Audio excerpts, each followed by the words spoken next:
दोस्तों, यीशु सॉन्ग मेरे चैनल का नाम है। आज हम आपको मत्ती का दूसरा अध्याय में प्रभु यीशु का वचन पढ़ेंगे और आपके हृदय और मन को शांति मिलेगी। दूसरा अध्याय में प्रभु का वचन कहता है, हेरोदेस राजा के दिनों में जब यहूदियों के बैतलहम में यीशु का जन्म हुआ, तो देखो पूर्व से कई ज्योतिषी यरूशलेम में आकर पूछने लगे।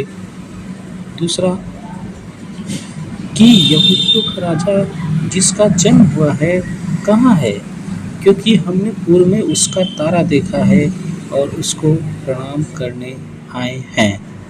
तीसरा में यह सुनकर हेरोदेस राजा और उसके साथ सारा यरूशलेम घबरा गया और उसने लोगों के सब महायाजकों और शास्त्रियों को इकट्ठे करके उनसे पूछा कि मसीह का जन्म कहाँ होना चाहिए। उन्होंने उससे कहा, यहूदियों के बैतलहम में, क्योंकि भविष्यवक्ता के द्वारा यूँ लिखा है कि हे बैतलहम जो यहूदियों के देश में है, तो किसी रीति से यहूदा के अधिकारों में सबसे छोटा नहीं, क्योंकि तुम में से एक अधिपति निकलेगा जो मेरे प्रजा इज़राइल की रखवाली करेगा। तब हेरोदेस ने ज्योतिषियों को पूछने से चुपके से बुलाकर उनसे पूछा कि तारा ठीक किस समय दिखाई दिया था,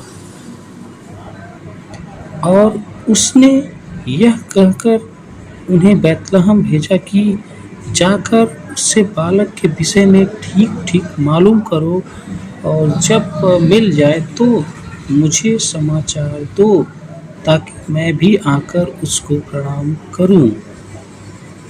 वे राजा की बात सुनकर चले गए, और देखो जो तारा उन्होंने पूर्व में देखा था वह उनके आगे आगे चला, और जहां बालक था उस जगह के ऊपर पहुंचकर ठहर गया। उस तारे को देखकर वे अति आनंदित हुए, और उस घर में पहुंचकर उस बालक को उसकी माता मरियम के साथ देखा, और मुंह के बल गिरकर उसे प्रणाम किया, और अपना याला खोलकर उसे सोना और लोहबान और गंधरस की भेंट चढ़ाई।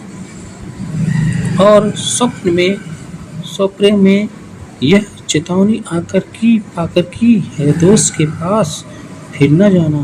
वे दूसरे मार्ग से होकर अपने देश को चले गए। उनके चेले जाने के बाद देखो प्रभु के एक दूत ने स्वप्न में यूसुफ को दिखाई देकर कहा, उठ, उस बालक को और उसकी माता को लेकर मिस्र देश को भाग जा, और जब तक मैं तुमसे न कहूँ तब तक वहीं रहना, क्योंकि हेरोदेस इस बालक को ढूंढने पर कि उसे मरवा डाले। वह रात ही को उठकर बालक और उसकी माता को लेकर मिस्र को चल दिया, और हेरोदेस के मरने तक वहीं रहा, इसलिए कि वह वचन जो प्रभु ने भविष्यवक्ता के द्वारा कहा था कि मैंने अपने पुत्र को मिस्र से बुलाया, पूरा हो। जब हेरोदेस ने यह देखा कि ज्योतिषियों ने मेरे साथ ठट्ठा किया, तब वह क्रोध से भर गया, और लोगों को भेजकर ज्योतिषियों से ठीक पूछे हुए समय के अनुसार बैतलहम और उसके आसपास के सब लड़कों को जो 2 वर्ष के व उससे छोटे थे मरवा डाला। धन्यवाद। प्रभु का वचन यहीं पर 17 तक आपको और आगे बता रहा हूँ। तब जो वचन मेरे यहाँ भविष्यवक्ता के द्वारा कहा गया था वह पूरा हुआ कि रामा में एक करुणानाद सुनाई दिया, रोना और बड़ा विलाप रहे गया। राहेल अपने बालकों के लिए रो रही थी और शांत होना न चाहती थी, क्योंकि वे हैं नहीं। हेरोदेस के मरने के बाद देखो प्रभु के दूत ने मिस्र में यूसुफ को स्वप्न में दिखाई देकर कहा कि उठ, बालक और उसकी माता को लेकर इज़राइल के देश में चला जा, क्योंकि जो बालक के प्राण लेना चाहते थे वे मर गए। वह उठा और बालक और उसकी माता को साथ लेकर इजराइल के देश में आया। परंतु सुनकर ही अरिखलाउस अपने पिता हेरोदेस की जगह यहूदियों पर राज्य कर रहा है, वहाँ जाने से डरा और स्वप्न में चेतावनी पाकर गलील देश में चला गया और नासरत नाम नगर में जा बसा, ताकि वह वचन पूरा हो जो भविष्यवक्ता के द्वारा कहा गया था कि वह नासरी कहलाएगा।